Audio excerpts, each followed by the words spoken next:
Recibimos, como todos los miércoles, a nuestro columnista Gabriel Pastor. ¿Cómo estás, Gabriel? Buenas tardes. Buenas tardes. Hoy proponías, lo hablábamos más temprano vía mail, cuando intercambiábamos desde ayer el tema de esta columna, hablar un poco de la situación económica que recae sobre algunos países de Latinoamérica.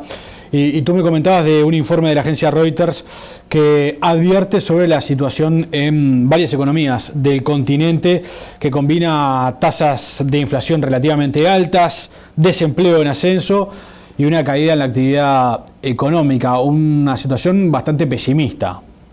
Exactamente. Además a esto habría que sumar una nueva inquietud en la región debido a la suba de tasas de interés de la Reserva Federal y una menor confianza financiera en toda la región. Sí, un panorama, como decíamos, bastante pesimista, ¿no? Además, Leandro, no hay bien que dure 100 años, y mucho menos si las cosas no se hicieron en momentos de las vacas gordas, ¿no? ¿Por qué lo decís?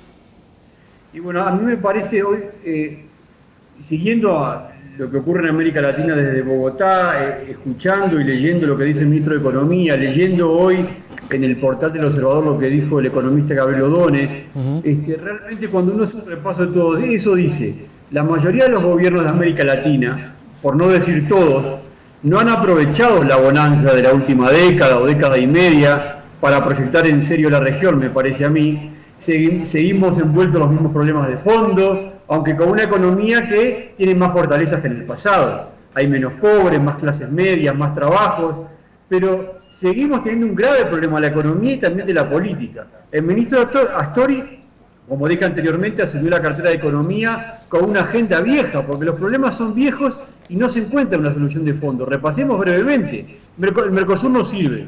Uruguay necesita un regionalismo abierto. Es necesario encarar problemas fiscales. El gasto del Estado no puede más. Tenemos problemas de productividad. La educación, todo es exactamente lo mismo. Y yo veo que otro tanto ocurre en América Latina. Y me parece que el agua, Leandro, está llegando al cuello. ¿Y tan grave es el panorama económico para ti? Yo no digo que estemos por entrar en un despeñadero económico como la década de los 80. Lo decía Gabriel O'Donnell muy bien. No es que vamos a tener una crisis muy fuerte, pero notoriamente hay problemas, Leandro. Hay un informe del Fondo Monetario recogido por la agencia AFP que de alguna manera ilustra esto que estás relatando. Si te parece, lo vemos y lo comentamos enseguida.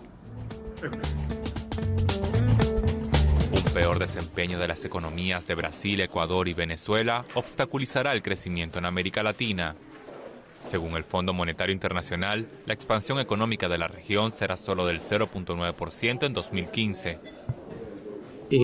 Estamos esperando un crecimiento de 0.9% para este año, que es el menor desde el año 2002, si no tomamos en cuenta el crecimiento negativo que tuvo la región en 2009, producto de la crisis financiera global, pero quitando este año, básicamente es el crecimiento más bajo que hemos visto en América Latina desde el año 2002. Brasil, Ecuador y Venezuela sufren de la caída de los precios de las materias primas, sobre todo del hierro y del petróleo. El fondo prevé este año una contracción del 7% en la economía venezolana y una disminución del 1% en el caso de Brasil.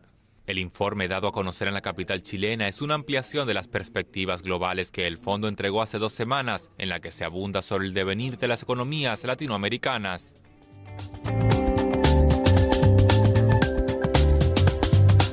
Hay, Gabriel, en ese informe del Fondo Monetario varios señalamientos sobre la economía de los países de la región, ¿no? Exactamente. Y lo más importante, Leandro, es que estamos hablando del 5º año de reducción del crecimiento regional, llegando ahora a un mínimo por debajo del 1%. Es decir, es una baja bastante importante. Y algo que no es menor para nosotros, para Uruguay, es que América del Sur, en especial Brasil, Ecuador y Venezuela, están teniendo graves problemas. Claro. Venezuela es el país quizás más complicado de la región, con un sistema que ya ha demostrado varias falencias, y Brasil también parece ir hacia una complicación mayor, ya en recesión, ¿no? Exactamente, como decía recién el informe del Fondo Monetario, se está proyectando para este año una contracción de la economía de Venezuela de un 7 y 1%, un 7 para Venezuela y un 1 para Brasil, pero digamos, Venezuela obviamente es un caso particular, pero a Brasil a nosotros nos va a pegar mucho porque es la mayor economía regional y atraviesa la peor recesión en más de 2 décadas. El caso de Brasil, Leandro, se explica porque la inversión privada sigue representando un freno importante a la actividad, antes perdurable. El país tiene problemas de competitividad y hay una debilidad de los términos de intercambio. Y además, Gabriel, vos ya en reiteradas columnas has señalado un rosario de problemas domésticos de Brasil, ¿no? Exactamente. El FMI advierte sobre estos problemas, incluye en su informe la alta incertidumbre creada por los efectos de la investigación en el caso de Petrobras y un asunto que puede pasar desapercibido pero que es muy importante, y es el impacto de una sequía prolongada que está afectando el suministro de la energía eléctrica. Claro. ¿Qué pasa con el desempeño económico de otros países de la región?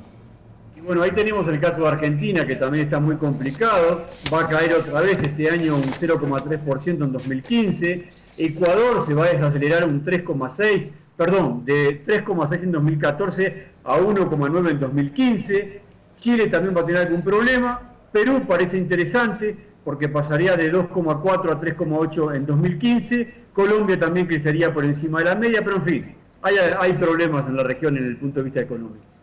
¿Y cuáles son las recomendaciones del Fondo Monetario para este panorama? Y bueno, otra vez se vuelve a repetir la agenda, Leandro. Con este tema, no sé, es como que se repite. Nosotros que estamos trabajando en los medios lo repetimos permanentemente. Sí. ¿Cuántas veces lo habrás informado vos? Otra vez estamos hablando. Atención a los tipos de cambio que podrían jugar un rol crucial en el ajuste a un contexto externo más difícil, depreciación de las monedas locales que podrían alentar la producción nacional y reducir el déficit externo, alinear la inflación, ajustar el déficit fiscal, es decir, estamos siempre en lo mismo. ¿La situación de México quizás es la que se diferencia un poco más en la región? Es cierto, la situación de México es mejor, pero todo responde, Leandro, no solamente a México en sí mismo, sino al desempeño de la economía de Estados Unidos, que para este año se prevé una expansión de 3,1%. Recordemos que en el 2014 había subido un 2,4%. En Estados Unidos hay más puestos de trabajo, aunque en estas horas es cierto que se mostró que no había creado tanto empleo como en el pasado, pero se muestra bien en términos macroeconómicos, está evolucionando bien la inflación, el precio de la energía es lo que la economía está pidiendo, o sea que en ese sentido está muy bien. Y ese panorama, obviamente, de mejora de la situación en Estados Unidos favorece a México, país vecino y con un intercambio comercial importante.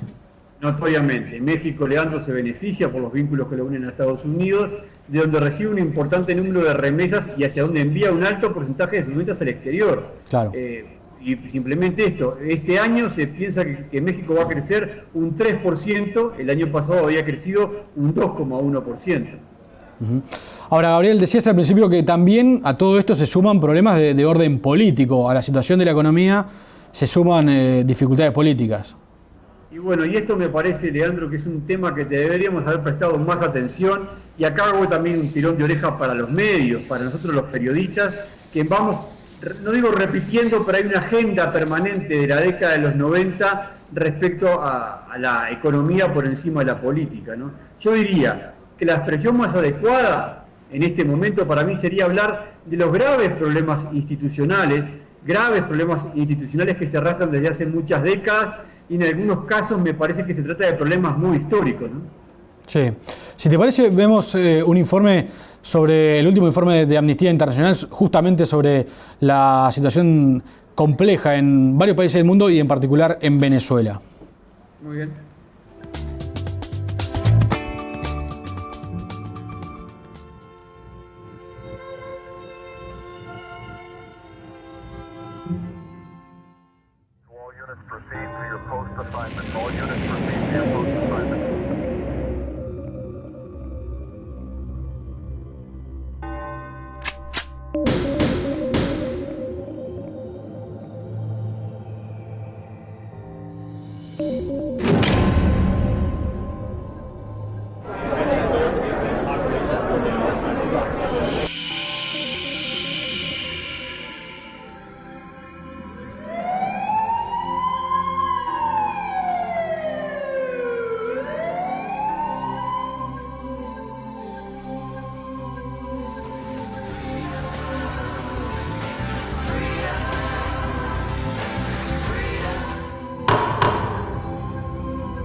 The situation in Venezuela is very worrying.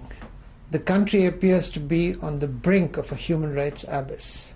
Now, many of us were pleased to see that at the turn of the century, Venezuela began to take steps to address the rights of the most marginalized, who had been discriminated against for a long, long while. Now, unfortunately, the government seems to have lost this historic opportunity. Since the beginning of February, people have taken to the streets to protest against the high levels of criminality and insecurity that plague the country and its shortages of essential goods and services. The government must address and deal with these protests, but without violating the human rights of all, regardless of their political convictions. In recent weeks, Amnesty International has documented scores of cases of grave human rights abuses, including killing and wounding, as a result of policing the current demonstrations. It is unacceptable and disturbing that 21-year-old Daniel Quintero was severely beaten, whipped, and threatened with being burned alive whilst in custody of the security forces. It's equally unacceptable that pro- and anti-government protesters resort to violence, leading to civilians and officials being shot or hurt during provoked incidents at the barricades. We've also received worrying reports on the abuses committed by armed pro-government groups. This surely has to be a wake-up call for the government. All the victims and their families deserve justice for the pain inflicted on them during these last few weeks. It's crucial that all these incidents are urgently investigated and those responsible are brought to justice. Equally, it's crucial that a plan of action is put in place so that the country doesn't fall into this abyss. A human rights plan of action must be put in place to ensure that all rights are respected: civil, political, economic, social, and cultural. And we are calling on all leaders to send a clear message to their supporters to exercise their right to freedom of assembly, but peacefully. Amnesty International urges the government to send a clear signal that human rights violations are not going to be tolerated.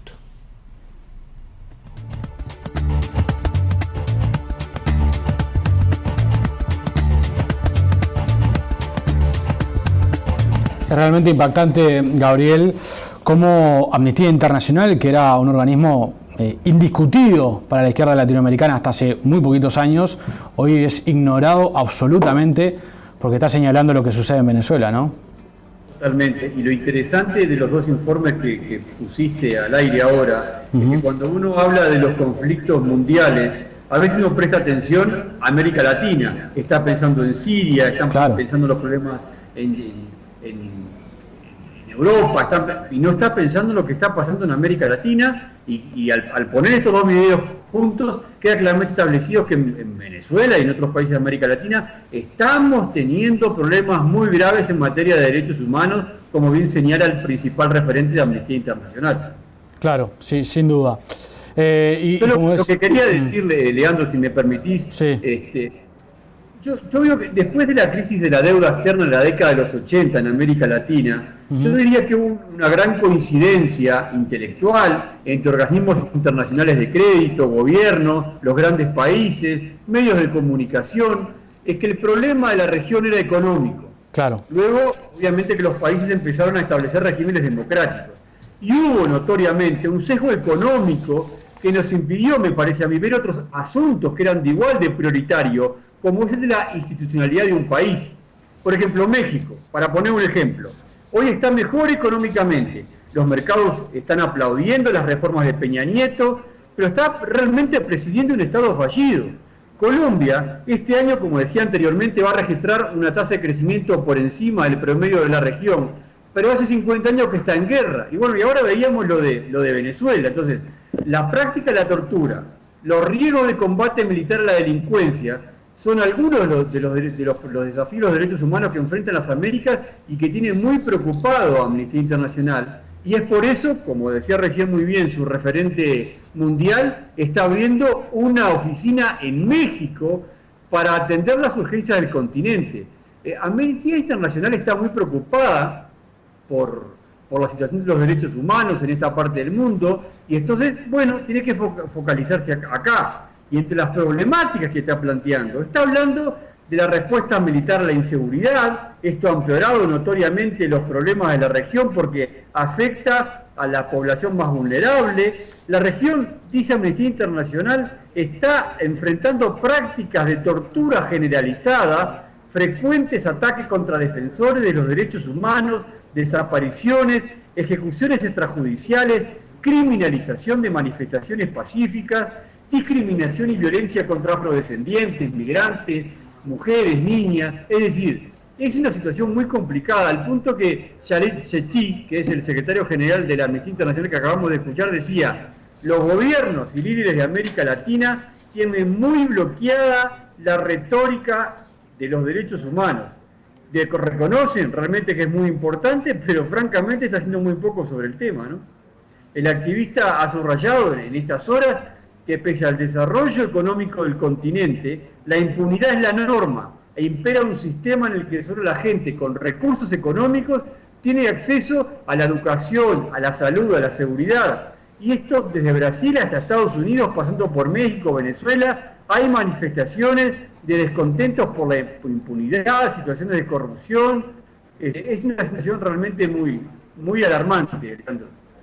Recordemos, Gabriel, la lluvia de críticas que cayó sobre el expresidente hoy Mujica, cuando calificó a México como un estado fallido, ¿no?